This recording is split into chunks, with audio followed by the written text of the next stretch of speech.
Kababae natin dito. Gusto ko lamang po makita ang kamay ng mga taga-KOJC. Taas po natin.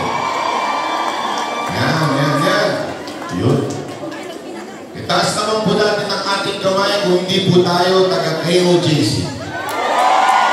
Yung hindi pareho yung taas naman. Sige ulit, taas natin yung mga hindi taga-KOJC. Yan.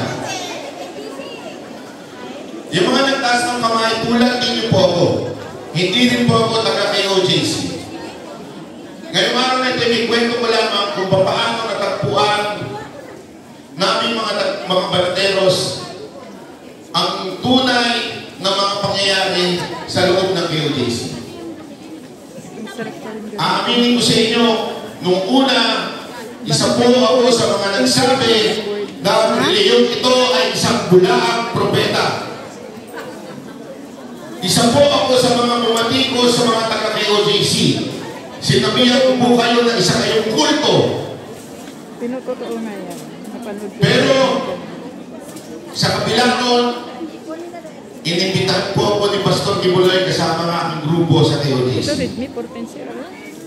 Nung pumunta po kami, medyo kinakabahan ako. Sabi ko, baka mamaya pagpasok natin doon, i-alay na tayo. With me, show me. Wala, pero ito yung honest na damdamin ko sa inyo. Nung unang inibita kami, natatakot ako, sabi ko, baka mamaya, pahit lang to, pagpasok namin sa loob, hindi na kami palabasin. Kaya ang kondisyon ko nun, humingi pa ako ng security. Ito ang biro ito, takot na takot ako nun, sabi ko, dali, usapan yan. Iba yung bumaba sa TV, iba yung iniyaya ka, di ba? Alam mo yung napapanood natin sa pelikula? Yung sa gabi, diba? Wala na, alay ka na. Sabi ko, virgin pa naman ako. Delikado, di ba? Noong nandun na po kami, ang tagal, inaantay namin si Pastor. Sabi ko, hindi kaya lo, tapos kamata ito eh. Parang binudol kami dito ah. Hanggang nung dumating si Pastor, unang bati niya sa akin, bakit ba eh? Pinapanood kita. Pinapanatan mo ko ah. Ay, di naman. Doon na talaga muna reaction ko. Sabi ko, grabe naman to. Parang yun kagad ang binanggit niya. Hanggang nung kumain na kami, nasa laman pa ng isip ko, hindi kaya lasot to. Kasi sasarap eh. Alam mo yung parang huling pagkain na to. Diba? Parang huli na to. Ito na yung last supper nyo. Mamaya alay na kayo.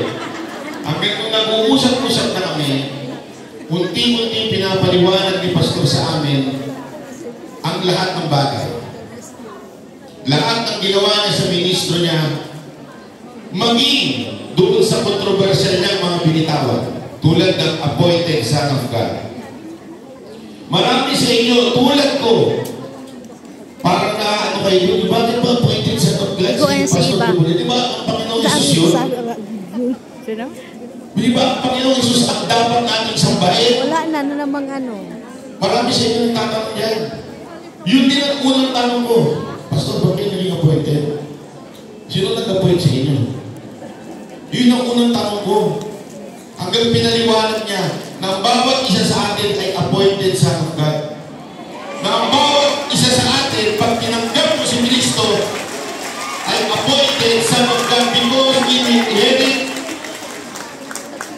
yung pong pagiging anak ng Diyos. At doon sa anak ng Diyos ay naglalagay siya ng